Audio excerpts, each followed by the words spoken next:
Ali Abdullah Saleh clung on to power in Yemen for more than 3 decades.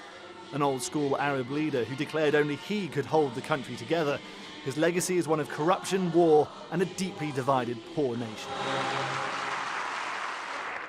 Born in 1942, as a young man he joined the army and rose to the rank of colonel before taking part in a coup that later saw him become president of what was then North Yemen in 1978.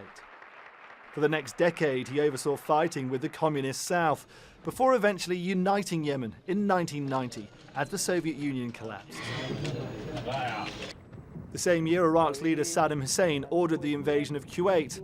At the UN Security Council, Yemen voted against the use of force, prompting the US to cut off millions in Yemeni aid. And I thank the President for his strong support in this war against... But fast forward a few years, and Saleh was again welcomed back by the West, after agreeing to take on al-Qaeda in Yemen following an attack on the US warship Cole in 2000.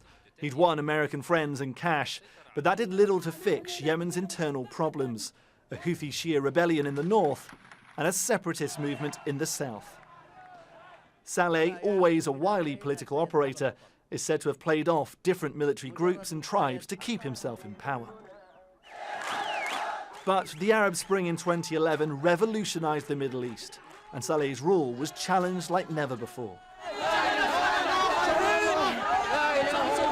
Protests against widespread poverty, unemployment and corruption became violent, and activists accused Saleh of using excessive force to crush the opposition. Those calling for change, their trademark is destruction and theft. They are calling for change and for a peaceful youth revolution, but it is a destructive revolution. Injured in a rocket attack on his compound, Saleh was treated in Saudi Arabia before returning 3 months later. But physically and politically weaker, for once his attempts to negotiate or buy his way out of a crisis failed. With Yemen on the brink of civil war, Gulf countries brokered a deal that saw power transferred to his deputy in return for Saleh's immunity from prosecution.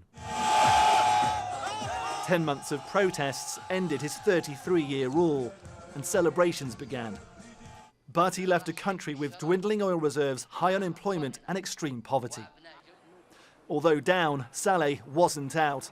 In 2014, he allied with Houthis, helping the Shia Muslim fighters take over the capital Sanaa. That sparked another civil war.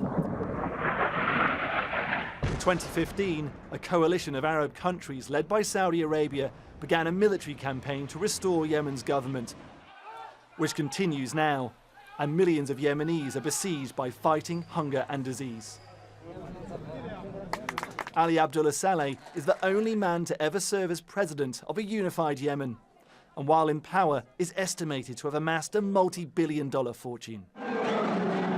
Loved by supporters, he was also despised by many Yemenis who say his reign was defined by corruption and mismanagement, and he leaves behind a country divided and in turmoil.